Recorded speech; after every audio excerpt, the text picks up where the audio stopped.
Mr. Investor, welcome back to the channel, baby. Always remember, none of this is financial advice. Today we're going to be covering agriculture and Bionano Genomics. But before we get into this, I've literally got all of these Fintel tabs open day by day, and I'll show you how we've progressed over time with institutional ownership. And please don't forget, if you're able to support the channel, please click the join button, baby. But if you're unable to, just you hitting the like and clicking subscribe is enough for me. Thank you so much for your love and support. Catch you in the video. Okay, I think this was about a week ago or maybe 5 days ago. 173 institutions. Then we had 177 institutional owners. I done a quick refresh during that day and it went up to 178 owners. 183 institutional owners. But what are we sitting on now? Well, hold your horses. And put that horse into a wheelie. Well, this pleasant and fine morning, we have 205 institutional owners now. New positions shown, and you can see these guys are averaging a share price of about $7.33. Some people as high as $8. And I don't know if everybody's on the same algorithm or they all think the same. Some of the analysts, they must be running the same algorithms, because when they're increasing their share ownership as well, they average up and they still have the same cost average as some of these other guys. So right now, with institutional owners having $7.70 as an average, some of them $7.33, the others as low as $6.13. State Street Corp with 7.5 million shares of BNGO at $7.71, them averaging up and actually increasing their share ownership by 6,600%. Is now a bad price for us to be averaging down? Is now a bad price for us to be scooping up some shares or entering position? I can't give you financial advice, but every single week I'm buying a little bit of Bionano Genomics. I'm building out the position greater. I've now got over 1,000 shares. So I'm just waiting on some of my other plays actually, so I can sell those off and actually increase my ownership of Bionano Genomics. Now, over on StockTwits, if we take a look here, Cantaloupe over on StockTwits shared this with us. So this is actually from Bill Gates' LinkedIn. As you can see on my left here, Bill Gates. He took a screenshot and he showed this post by Bill Gates saying, Alzheimer's and related dementias have impacted far too many families around the world, including my own.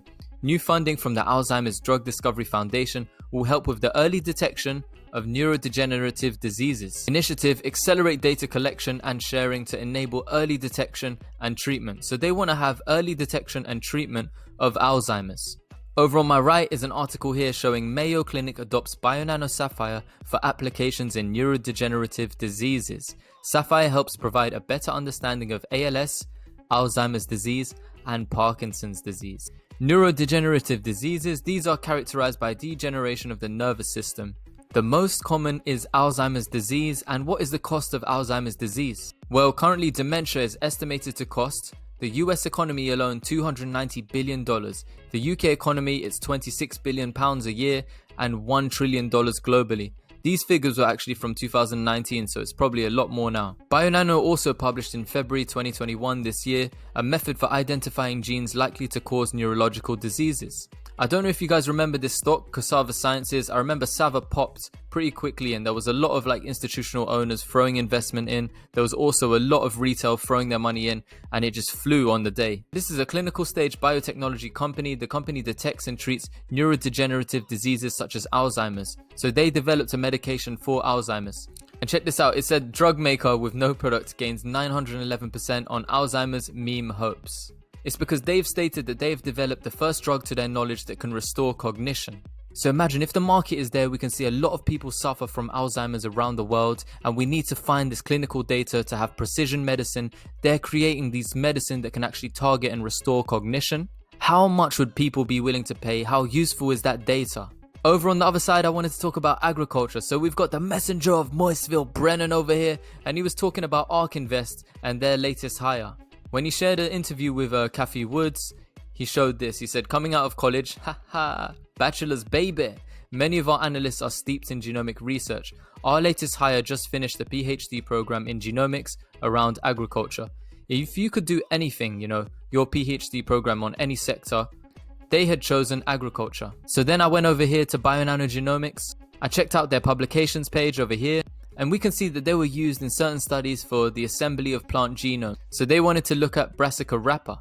They also looked at this crop, Thalaspi arvens. So what is this Brassica rapa? It's also known as field mustard.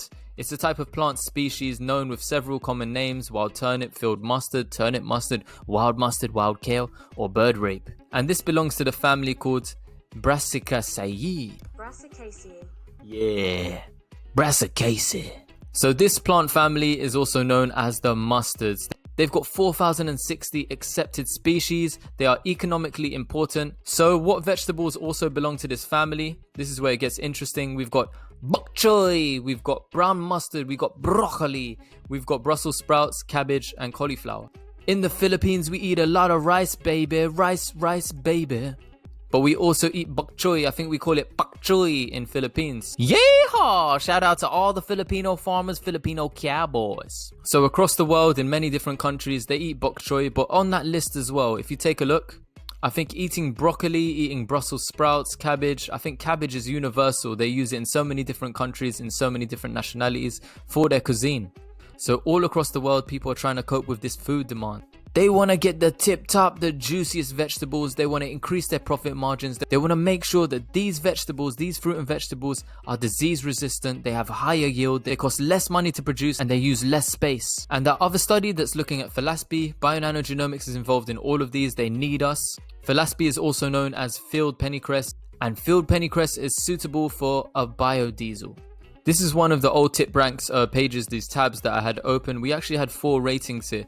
One of the analysts has dropped off and I haven't seen what they've posted. They haven't posted a hold or a sell. It's just turned into free analyst ratings.